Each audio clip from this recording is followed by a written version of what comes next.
Beautiful. Just muscle to you. I know. Dang. You're the last one. All right, for Creighton, on your left, we've got head coach Brian Rosen. In the middle, Ava Martin. On the right, Annalea Maeder. We'll start with the statement from head coach Brian Rosen. Yeah, my conversation with the team afterwards was just how proud I was of them. I mean, what a cool moment to show what our team is made of and who we are on such a big stage. I had to pull my phone out to figure out what the date was today and just remind them, like, it's August 23rd, and to be playing like this well and this fun and this free at this moment against the returning national champ, #2 team in the country. Like what I told them was, if that's the #2 team in the country, like, how good are we? And that's my big thing to them. It's just like them taking away from this that we're a really good volleyball team. I love the joy that they played with all day. I told them that if 15,000 people in here and all the people that watched on TV, I hope their takeaways were like, man, I want to root for this team because they just play so fun and so loose, and I just loved being on the sideline with them today, and excited to go to battle with them all year. Questions for anybody? Yeah, I guess when did you feel like you settled into the match? I mean, obviously there's probably playing earlier than you ever have in your careers, first of all, and then just assuming there's some nerves, some anxiety of the first match. When do you guys feel like you settled in? I think honestly pretty early. This whole week at practice has honestly been kind of stressful, so we've been working through some things. So we really were working on playing with joy, playing together, 17 strong as like a unit. And I'm just really proud of us because I feel like point one we came out playing with joy. There wasn't one point where I was really stressed or nervous. Even when we were down in the second set by quite a bit, we were still smiling, finding the joy, and I think that's what helped us have that big comeback. But I think we all felt really comfortable out there, and yeah, I'm proud of us, especially for game one, to feel so comfortable going into the beginning. I think that was really cool. So. Coach Rosen, like having 10,000 people in the building for your first match? Pretty cool. Honestly, we talked about as a team when we came in for serve and pass even, and we came in like to make sure they continue to look around. I don't know what it is, 8 teams got to participate in this, and I would guess 300 and something others like wish they could be like in this spot. It's like, how lucky are we to start the season in this kind of place? I talked to Jamie at the AVCA yesterday. I think this is the best run tournament there is. I mean, this is right up there with the Final Four as far as the level of teams, the atmosphere, the entertainment, like everything. They have just made this like a top quality event. So for to be with this team playing against Penn State in this kind of environment to start my coaching career at Creighton was pretty special. And although I've started 0-1, I feel like we're in such a great spot, and just really happy with where we are. For Anna, I think you guys were up 22-18. They called a timeout, or you guys called a timeout, and then I think they closed it on a 9-3 run. What was the difference in that stretch in particular? You got it. Yeah, I think honestly, like we said, this is the first game, and we haven't had a chance to really work on finishing, and that's one of the things that we're gonna go out and work on.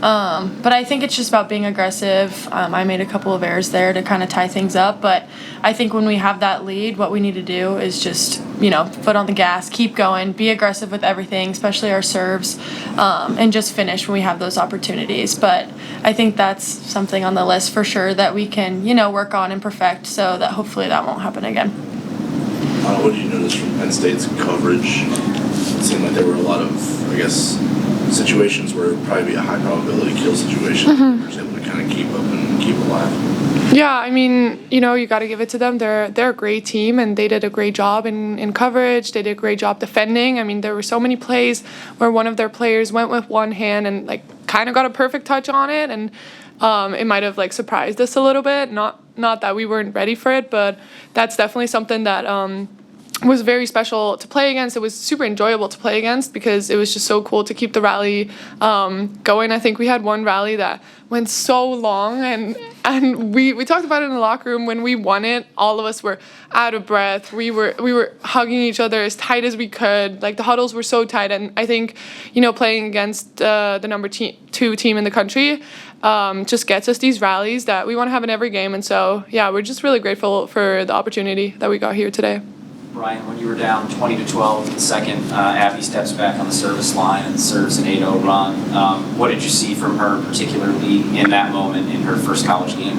Yeah, I just thought it was so special for her to be able to come into a big moment. Like, her and Des have been in a battle all preseason, and Des just has the experience, and we loved going with that. And Des went down swinging all match today, which I really appreciated. And so when we got into that timeout at the 20 mark, as a coaching staff, we decided to go with Abby and see if we can just create some kind of momentum change. So I told Abby in that huddle, hey, come in and see if you can make an impact. I love her. Her first serve, I'm pretty sure, was going to sail out by about 4 feet, but they touched it. We got the ace, and then I think she served 7 straight points after that. So again, it's the freshman nerves of please God, just go in, and then you just saw her getting more and more of a groove as the match went on, and she made some really big plays. She got an assist a little bit after that, a block, and it's a really good team that she's playing against. And so for her to get this kind of experience, most freshmen in their first match don't have to play against a Penn State level team, and so it was really special for her, and to see these 4th and 5th year seniors play. I know there's some really good players on that court, but I'm just so glad that America got to see, I think, one of the top 5 outsides in the country, and I think she was the best player on the court all match, and she played phenomenal. What's it like for you having a hitter like Gabe out there as you settle into being Creighton setter?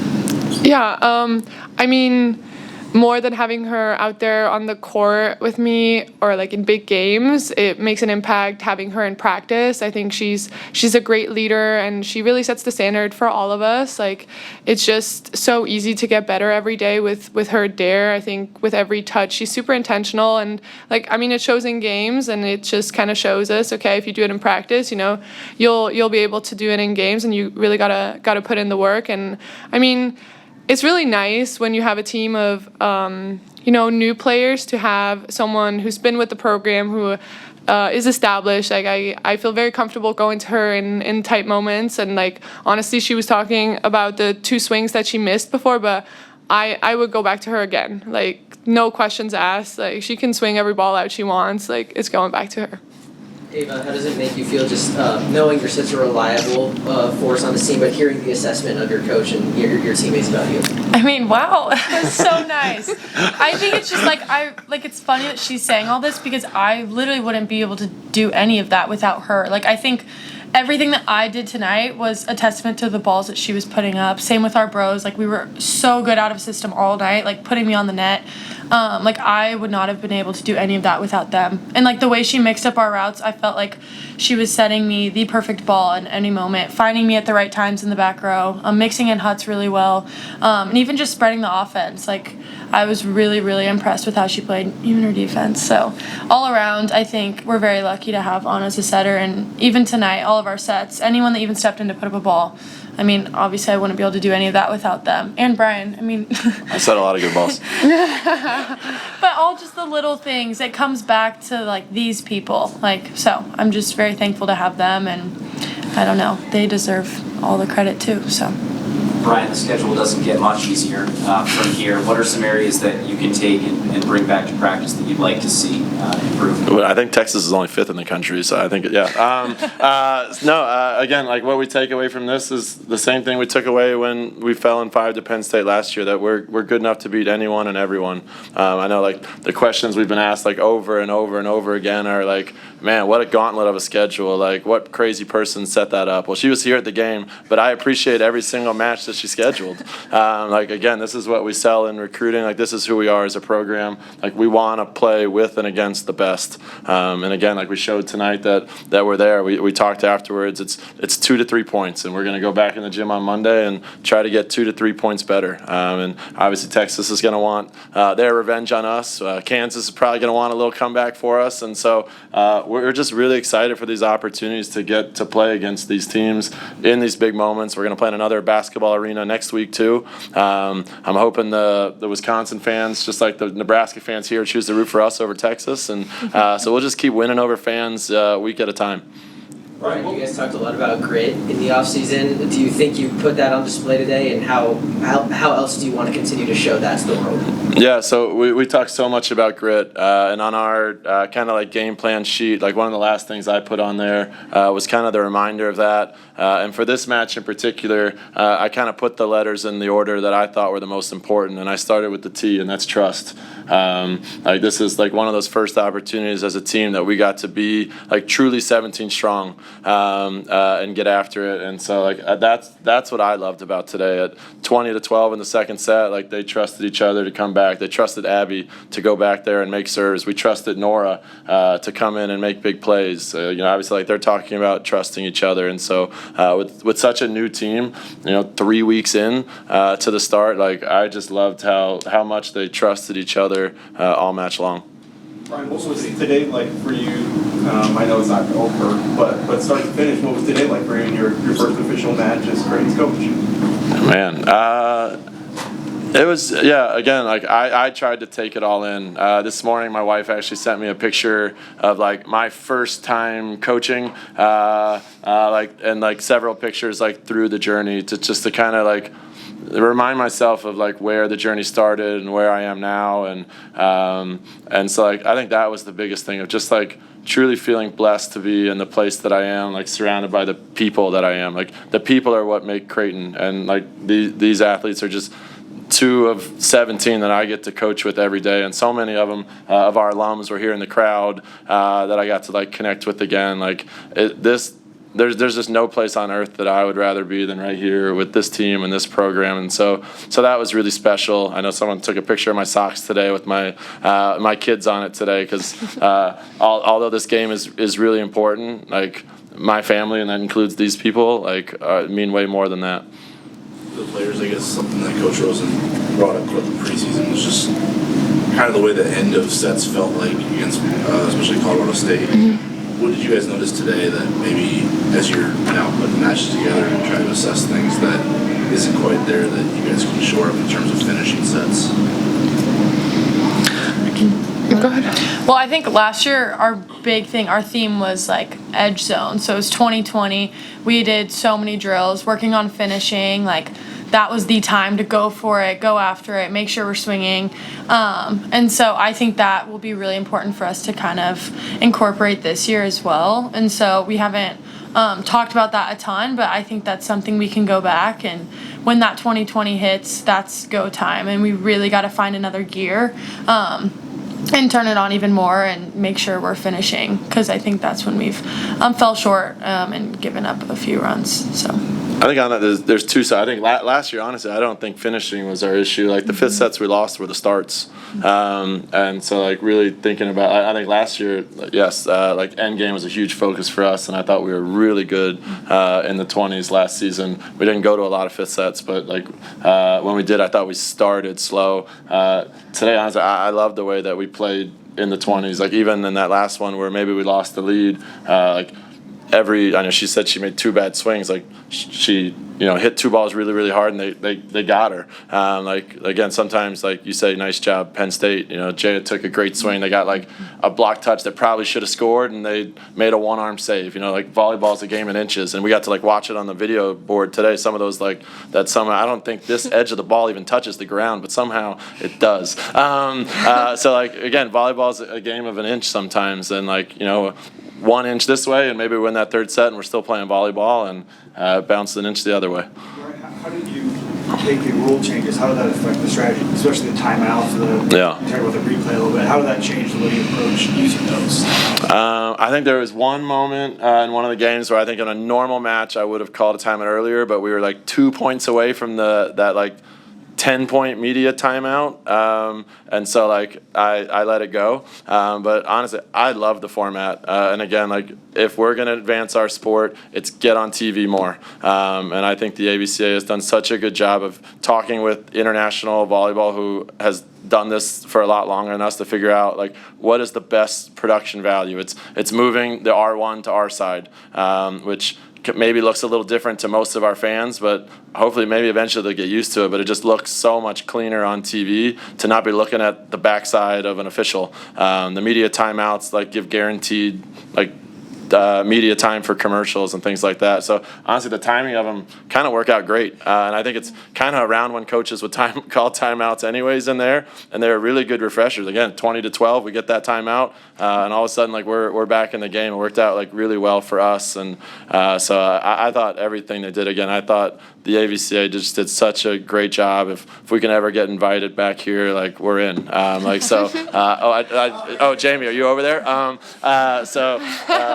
Yeah, I mean they've done an incredible job. And I told them that yesterday, even before we played. I mean, this is first class in every way. The second timeouts, is that quick? I mean, do you still have enough time to do everything you want to out of those? The media timeouts are actually longer than our normal timeouts would be. A lot of times you get like 60 to 90 seconds, and here we got like 110 because it was like 90 seconds on the clock and then 10-10. Honestly, I felt like we were able to get the same amount of time we would normally get in a timeout for that. The 30-second ones were short, but honestly, they don't want to hear us talk anyway. Like they, like I was talking to somebody in there anyway, like one of our older players, and she was like, "Come just sit with us during the game," and I was like, "I don't know, honestly. I mean, how much are we doing anyway?" So, in the end, like I liked it. It gives you like that 10 seconds to come over and go out. I know our team tells us all the time they hate when we call timeouts. So, like honestly, like a lot of times they just want to play. Like they know they just got aced, or they know they just made a hitting error, and then you got to call a timeout, and they're like, "Oh God, here we go." So like honestly, 30 seconds is great. They come off, they run back on. We're playing volleyball again. So I thought it was great. Coach, did you have any conversations with Kirsten before this game? Yeah, so she's staying in our hotel. I'm pretty sure her and Angie were roommates again. Yeah, and again, I probably talk with Booth maybe every other day or like a few times a week, even just about life sometimes, just to connect. And so I ran into her again this morning, and she just wished us luck. She might not want me to say this, but I'm gonna say it anyways. Like on Thursday, like she did a really cool thing for our team and like asked us first, but she got like individual flowers for every single person, all the players on our team, with a note that said, individually, like every single one of you are like such uniquely like beautiful people, but when you put it all together, like how much more stunning is it? And she had like a bouquet that they put like each individual flower in, and that's just who Booth is. And again, like that just goes back to the culture piece that I'm going to continue to fight really hard to keep. Like this is just such a special place.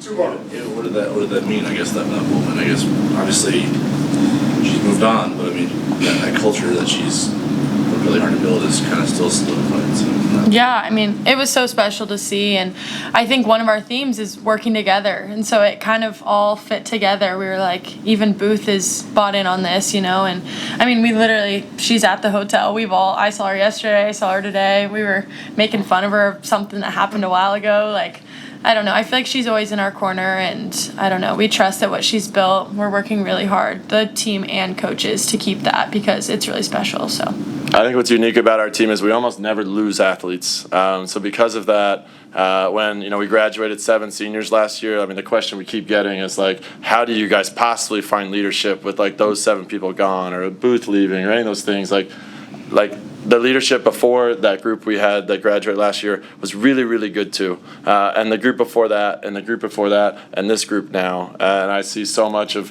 Kendra Waite and the players that we have now, and Nora Sis and the players that we have now. And I see so much of Booth in our team now. Like although players graduate or a coach moved on to a different role, again, like what Creighton is and what Creighton stands for, like I really hope in everything that it never changes.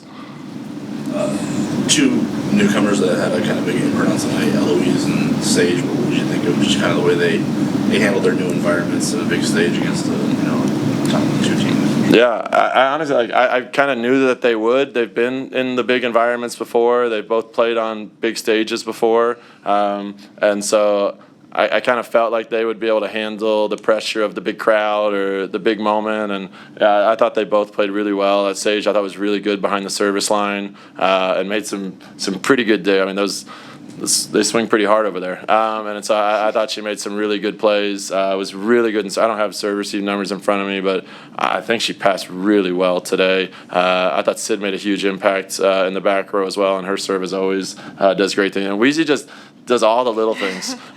She scores for us. I don't know what did she hit 500 again? Almost. I feel like every time we play, she ends up hitting 500, and you're like, man, like I don't know, but she just does.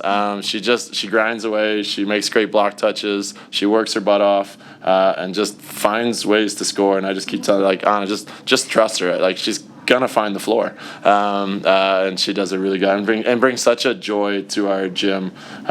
So she's a good one. Thanks, guys. Thank you.